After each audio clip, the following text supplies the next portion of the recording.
I've been in the offshore industry now for 30 over years.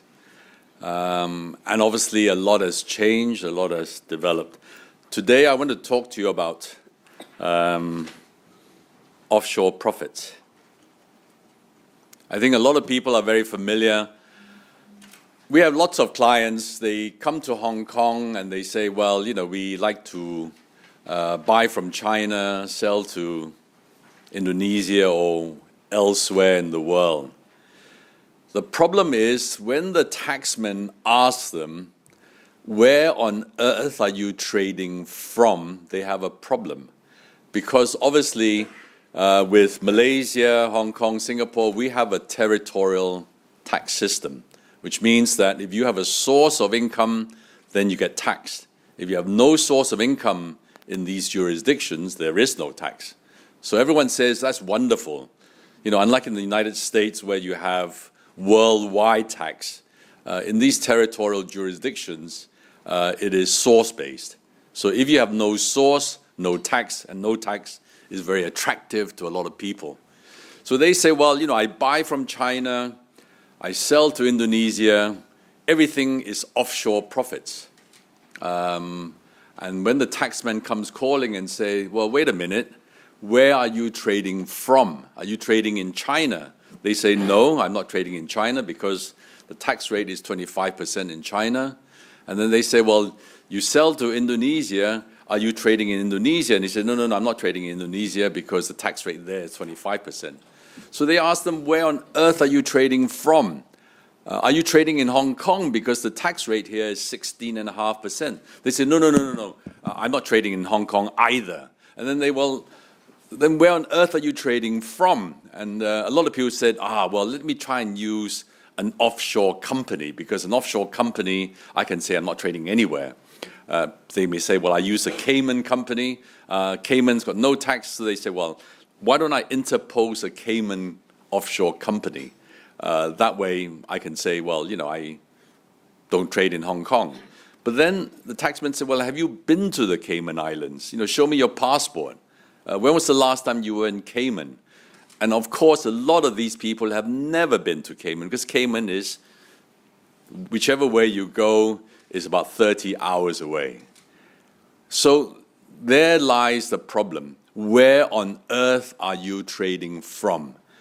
Most people cheat. And I tell them, you are so wealthy, why on earth are you cheating? If you are young and struggling, I can understand if you're trying to make a living and you cheat. But nowadays, that net is getting closer and closer, and you can't cheat anymore. Now, I don't want to spend time talking about BEPS. I think Daniel Ma has already referred to BEPS. BEPS is coming down the road. And of course, everyone is looking at Google, they're looking at Apple and say, you have such a massive company, how come you pay so little tax? But that's a whole new discussion altogether, so I don't intend to talk about BEPS, but I thought I will mention it first. That is going to affect a lot of us. Let us look at the tax position here in Hong Kong. And those of you who are tax lawyers or even tax accountants, you will know Practice Direction 21. And Practice Direction talks about locality of profits. Where do you make your money? Where's your source of profits? Leading case, Hang Seng Bank. I've given you the leading cases there. I will not bore you by going through the details.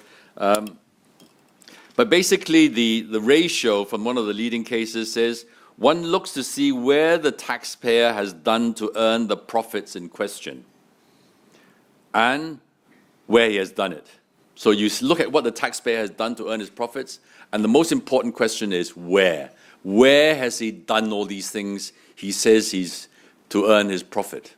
And of course, all these taxpayers in these leading Hong Kong cases said, I didn't do it in Hong Kong, because you have the problem of 16.5%. I've given you section 14, which talks about profits arising in or derived in Hong Kong. And most people say My profits are not derived here. It doesn't arise in Hong Kong. Therefore, you should not tax me. Now, Hong Kong has advance ruling provision. You pay a fee, and of course, you can get advance rulings. And I've given you the case number 54, which took place in 2013. Again, unfortunately, the tax authorities ruled against the applicant. So again, it is not easy for all these people who say, let me go and buy a Hong Kong company, and then I will say, all my profits are offshore, I don't pay 16.5% here. Huge problem. I've given you some of the leading cases, CIR and Magna. And if you look at the paragraph 26, I'm having a huge problem trying to read my own notes on this computer because it's tiny. These are the practice directions from the Hong Kong Inland Revenue. And I want to talk to you about agents and employees of Hong Kong companies. And they basically say the tax authorities treat agents and employees with the same weight. So it doesn't matter whether you have an agency agreement or you're saying I have an employee in my Hong Kong company, but he does everything offshore, so don't tax my company. You know, I send him away into thin air, and he does all the trading, he concludes all these contracts. It is not in Hong Kong, therefore don't tax us. So the Inland Revenue says, in considering claims that contracts have been wholly effected outside Hong Kong by employees, the assessors will, in addition to facts in paragraph 18 above, require details of traveling, hotel and subsistence expenses in respect of each individual transaction. Where it is claimed that the contracts are effected by overseas agents, they look at the agency agreements. So there the tax authorities are telling you, if you say I have a Hong Kong company but nothing is done in Hong Kong, they will say, okay, you say you do it out of the Cayman Islands, you say you do it out of Bermuda, show me your air tickets, show me your hotel bills.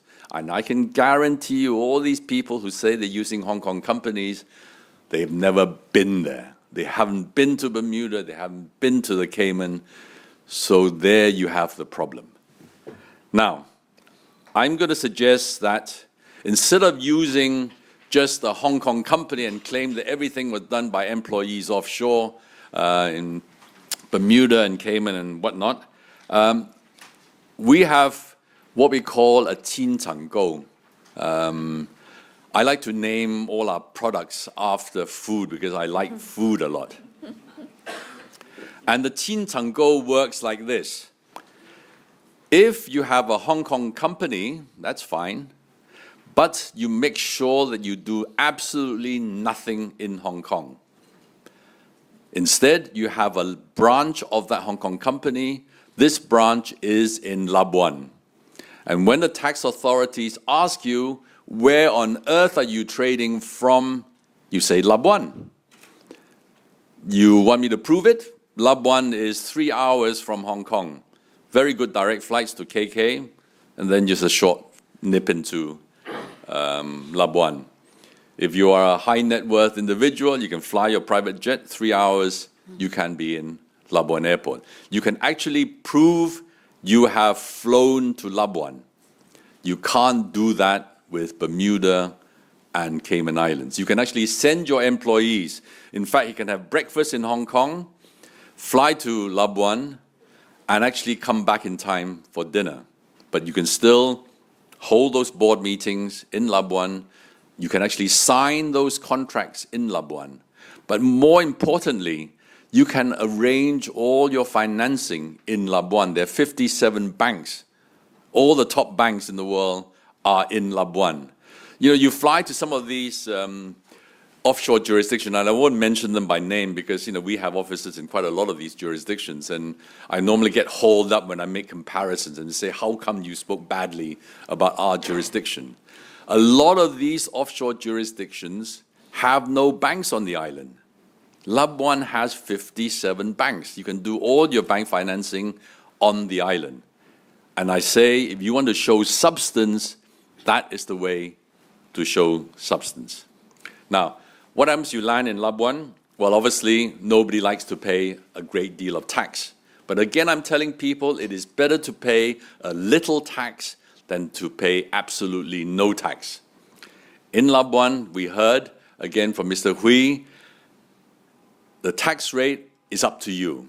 You can either pay 3% or 20,000 ringgit. And depending on how much money you make, I think last night we got the calculation. If you make less than $666,667, then you elect for the 3%. If you make more than that, you just pay a flat rate of 20,000 ringgit, and that's it. 20,000 ringgit, as we heard, less than 5,000 US. And again, it costs you a lot more to fly to Cayman or to fly to Bermuda. Instead, you can send your employee to Labuan, sign the sale and purchase agreement, arrange all the trade financing you want, and he can be back in time for dinner. Now, I've actually given you the calculations here. So if you buy from China, typically, let's say you buy from China and you sell to your Hong Kong company for $10. Now, let me see whether I can use the pointer if I know how to use these things. The red line. Sorry, there we go. You buy from China, if you sell to Hong Kong at $10, and the Hong Kong company sells to Indonesian company at $90, you've made a profit of $80. At 16.5%, that's 13.2. But instead of doing your trading here, you say, I do it in Labuan, the $80 profit you make times 3% is 240 compared to 1320. And again, when you come to Indonesia, again, if you pay 25%, is 250 again. But if, for example, you don't have this Labuan branch there, and China, and it is deemed that you have the Chinese company has sold the Indonesian company at $10, when you sell it at 100, again, Indonesian tax is a whopping 22.50. So if you tot up these figures, and I think my math is correct, you will find that actually the Chin Chang Go works very, very well. Some people nowadays, there's a lot of talk, especially with BEPS coming, about the double Irish and the Dutch sandwich. And this, again, works fairly similarly. I've called this the Malaysian kueh lapis. Kueh lapis is the layered cake, like the Chin Chang Go. Again, if you interpose a Malaysian kueh lapis into your structure, you don't need that double Irish, you don't need that Dutch sandwich. That will actually end up being zero tax all the way. Why a Dutch company here? Well, because Holland has a lot of double tax agreements with all the European countries. Typically, there's no withholding tax coming back to a Dutch company. And between the Dutch company and the Malaysian company, there's a very good tax treaty between Malaysia and Holland. And normally, there's no withholding tax coming out of here. And between Malaysia and Labuan, because it's the same country, there's zero withholding tax.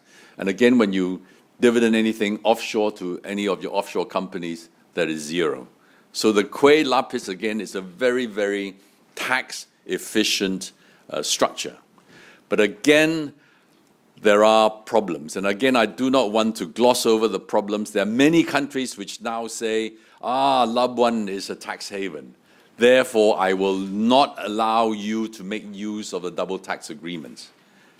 But again, that's where we interpose a Malaysian company. As far as the outside world is concerned, it is a domestic Malaysian company in between. That is where we are dealing with. But anyway, I won't go into the intricacies, but there are obviously problems along the way. This is the tax position in Labuan. If you're using a Labuan company to hold non-trading activity to own assets, it's absolutely tax-free. If you use it for trading activity, you have the 3% or the 20,000 ringgit. Very, very simple. And of course, you can elect depending on how your mathematics turn out. Whoops.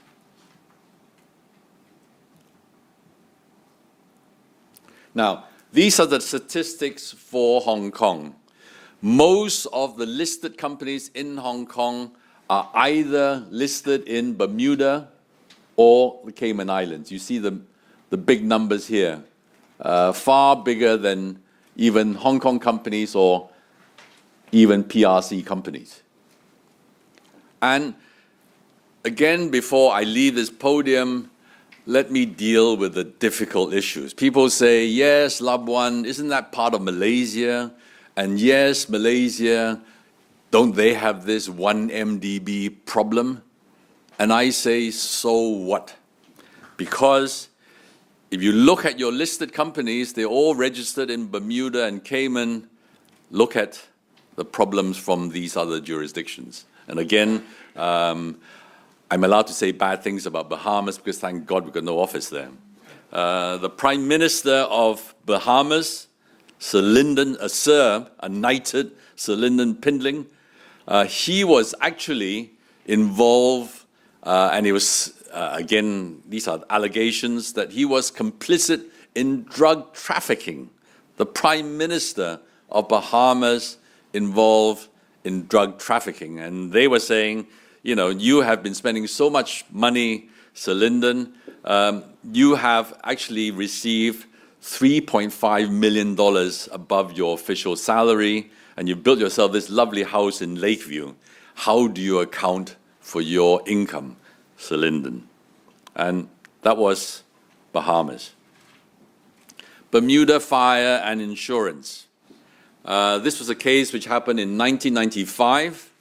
And it involved all the good and the great of Bermuda. What happened was Bermuda Fire and Marine Insurance, they essentially were going bankrupt, and what they did was they split the insurance company into two, into BF&M, which was the domestic insurance, that was making a lot of money. The international side was losing money, and they split the two companies, and the good one they basically kept for themselves. The international business, they let go bankrupt, and then when they went bankrupt, they had debts of $450 million.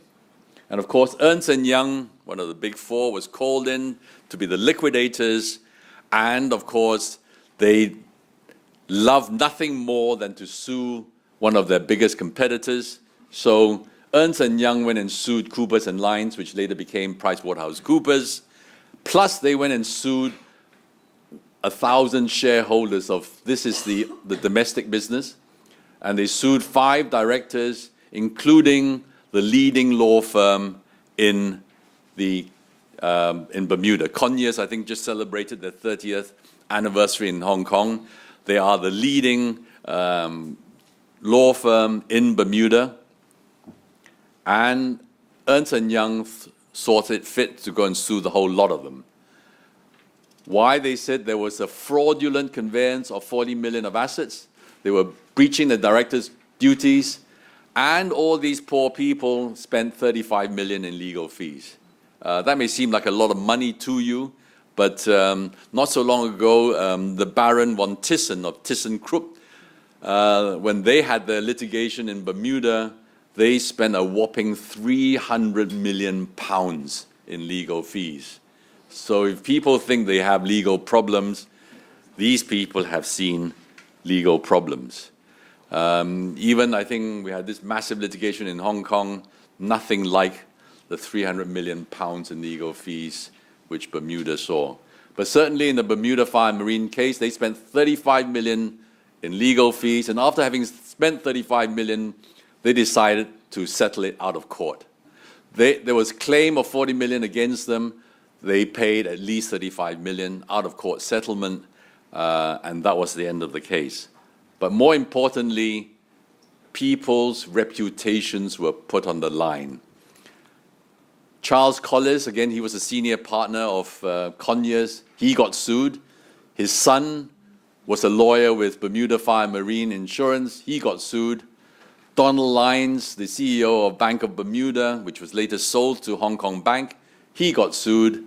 And Michael Collis, in fact, there were 2 big banks in Bermuda. Both the CEOs got sued in the Bermuda Fire case. And both these banks actually had financed BF&M. So absolutely everybody in Bermuda got sued in this particular case. In the end, they settled it out of court. So when people say to me, 1MDB, I say, so what? Cayman Islands, McKeever Bush, Prime Minister of the Cayman Islands, likewise, he was removed from his post as Premier or Prime Minister. He was accused of theft, breach of trust, abuse of office, and conflict of interest. Now, to be fair to McKeever Bush, he was actually later acquitted by a Cayman court, and he's a lovely man. And he said he was the victim of a political witch hunt. And in fact, he blamed the British governor, Duncan Taylor. He said he was the one who organized all of this. It's all a matter of politics, but we see politics everywhere, including Malaysia. Now, Hong Kong, again, one of the cleanest jurisdictions in the world. Poor old Sir Donald, he's been accused now of misconduct in public office. And in fact, during his watch, Raphael Hui, the number 2 man, he actually has been convicted. So he's sitting in jail now. He was number 2 in Donald Tsang's government, and he has been jailed for 7.5 years for taking money from Thomas Kwok, one of the leading families in Hong Kong, and he's been ordered to pay $11.2 million. So when people ask me about 1MDB, I say, so what? It is not jurisdictions. There will always be scandals, even from the greatest jurisdictions. The most important is who runs those companies for you. And on that note, let me make a pitch for Portcullis. We pride ourselves on being the largest independent and privately owned trust company in Asia. I owned it, I built it up, and my son has actually joined my trust company. And I say to everybody, if I run a shady business, I will not go and put my son in harm's way. If I'm willing to put my son there, that means I'm willing to face the whole wide world. We had a data theft 2.5 years ago, and the journalists were having a field day with us. But I say to everyone, and these journalists, they took my database, 30 years of information. They went through 30 years of my emails, 30 years of my internal records. And I say, if you cannot find a single thing that I've done wrong in that 30-year audit, that's not a bad internal audit. And I'm willing to stand up to the world and say, I have done no wrong. And in fact, as I say, if I think I've done wrong, I certainly wouldn't put my only son in harm's way. And on that note, I'm willing to answer any questions you may have. But if you want to talk about technical details, I'll be more than happy to talk law with you. Thank you. Thank you, David. We now open for questions from the floor. Any questions? Please. You said you can open a branch for a Hong Kong company? Yes. And what about the bank account? Do I have to have a bank account in Labuan, or I can keep my Hong Kong bank account? You can have bank accounts anywhere in the world. No, I'm saying to get the tax benefit you're mentioning. Yes. What about I can keep the banking in Hong Kong? You can, but again, the more you do in Hong Kong, the more risk you run. So the less you do, the better. So that's why we say to people, best thing is have nothing in Hong Kong, so there's absolutely no argument. Right, but it's not convenient. It's still better to do it in, say, HSBC in Hong Kong. Yes, but HSBC has a branch in Labuan too. Well, they may not have such a good internet banking system. I don't know. Just checking. Okay. I use HSBC internet banking. I assure you it is very, very good. Okay. In fact, it's probably one of the best in the world. I note from the previous presentation that nobody can actually do a company search for a Labuan company, and that's something which can only be done if you apply or get a court order from a Labuan court. In light of people dealing with the Labuan company or a Hong Kong branch, would you see any problems in knowing who you're actually dealing with? Yeah, well, obviously, it used to be that all these offshore companies, all these so-called tax havens in the world, they prided themselves and say, come to whichever jurisdiction and you have total secrecy. The days of total secrecy are dead. It's over. In fact, now with the Common Reporting Standard, which will descend upon us in 2017 and supposed to take effect 2018, the idea is to have automatic exchange of information among all jurisdictions so that there's no way of hiding. And in fact, there's a push for actually all these jurisdictions to actually have transparent systems so that you will actually know who the beneficial owners of all these structures are. Now, there's a lot of resistance from various jurisdictions, but it is all coming. Sooner or later, it's going to be an open book. Sooner or later. Thank you.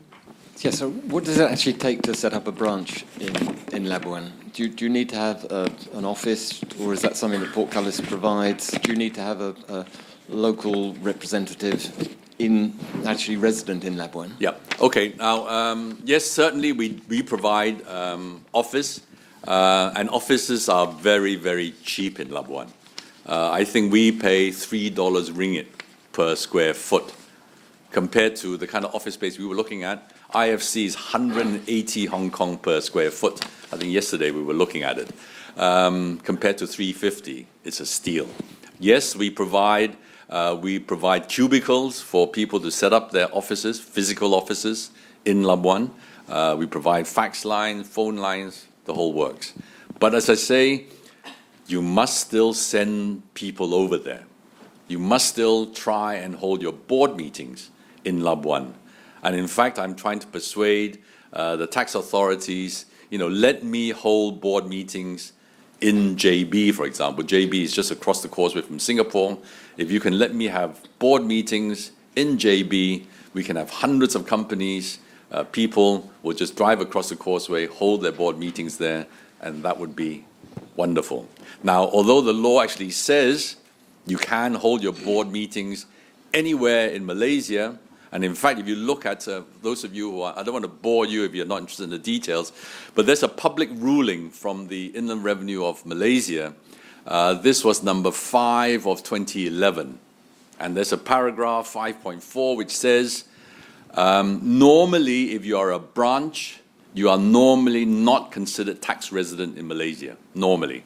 But they say, if the control and management is truly in the branch, there's no reason why you cannot get a certificate of residence. But it is incredibly, in fact, almost impossible to get a certificate of residence out of the Malaysian tax authorities. And we're still battling away in getting that. But if you don't need a certificate of residence, then it's not a problem. So you could have that branch in Labuan, and you can hold your board meetings anywhere. You can hold it in Macau. Typically, you will try and, ideally, you should hire somebody there, because obviously you're issuing invoices and all sorts of things. You should do that physically in Labuan. And when you have board meetings, as I say, fly to Labuan is 3.5 hours away. Fly there in time for lunch and then back in time for dinner. And it's worth it, 20,000 ringgit as opposed to 16.5% tax. Well worth it. And not only that, Labuan has 5-star hotels. I'm one of the few people that have actually been to all the offshore jurisdictions. There are about 60 odd jurisdictions, all the major ones I've been to. Some of them don't even have 5-star hotels. A lot of the well-known jurisdictions don't even have decent hotels. Most of the places don't even have air conditioning, and it's hot as hell, and there's no air conditioning. Whereas in Labuan, 5-star hotels. And not only that, we've actually put our international headquarters in Labuan. Why? Because I tell all the board of directors, whenever we meet, we should all fly into Labuan and hold our meetings in Labuan. We'll practice what we preach.